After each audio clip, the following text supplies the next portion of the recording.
पण मुंबईची परिस्थिती समजून घ्या, मुंबईची अवस्था काय झाली आहे ते समजून घ्या. उगाचच वातावरण बिघडेल अशा प्रकारची वक्तव्य कृपा करून करू नका.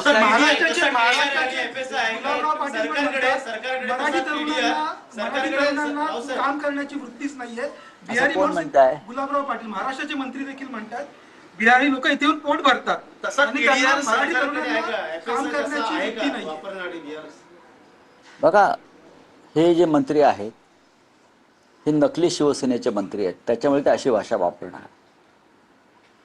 या मुंबईसह महाराष्ट्र जो घडवला आहे तो मराठी मजुरांनी, श्रमिकांनी घडवला आहे ना. आणि आज मुंबईमध्ये मराठी माणसाने जे बाळासाहेब ठाकरेंच्या शिवसेनेला भरभरून मतदान केलं आहे ते यासाठी की या मराठी माणसानं आपल्या घामातून, रक्तातून मुंबई निर्माण केली आहे. त्याच्यावरती असं सहज कोणाला डल्ला मारता येणार नाही. पण आता सगळं डुप्लिकेट असल्यामुळे त्यांचे विचारसुद्धा डुप्लिकेट आहे. ही जी भूमिका मांडलेली आहे त्या मंत्र्यानं, ती त्यांच्या पक्षाचे प्रमुख, महाराष्ट्राचे, देशाचे प्रमुख अमित शहा आहेत, त्यांच्या पक्षाचे राष्ट्रीय अध्यक्ष अमित शहा आहेत. एकनाथ शिंदेना मान्य आहे का की मराठी तरुण आळशी आहे, मराठी माणूस काम करत नाही? हे त्यांना मान्य आहे का? त्यांनी सांगावं ना, मग आम्ही उत्तर देऊ. मराठी तरुणांनी ही मुंबई, मराठी मजुरांनी ही मुंबई उभी केली आहे, मराठी श्रमिकांनी, कष्टकऱ्यांनी ही मुंबई उभी केलेली आहे. लक्षात घ्या, असा मराठी माणसाचा अपमान करू नका. आणि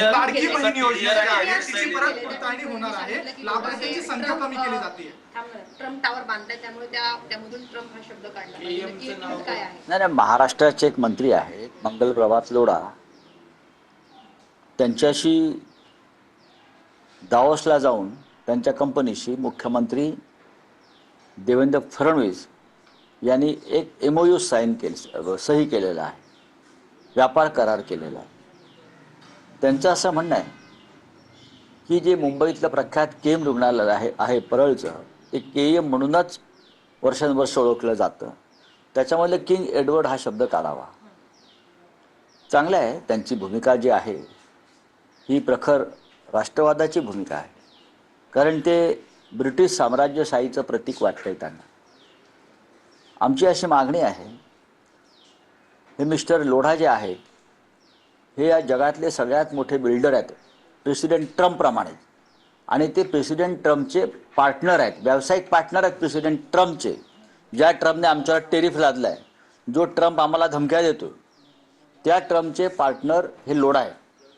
आणि लोढानी त्यांच्या सगळ्यात मोठा जो प्रकल्प आहे लोढा टॉवर, त्याला ट्रम्प टॉवर असं नाव दिलं आहे. लोढानी आधी ट्रम्प टॉवर हे नाव बदलावं, ते मोदी टॉवर करावं, ठाकरे टॉवर करावं, बाळासाहेब ठाकरे, किंवा छत्रपती शिवाजी टॉवर करावं. आणि मग केमच्या विषयावरती आम्ही सगळे मिळून चर्चा करू.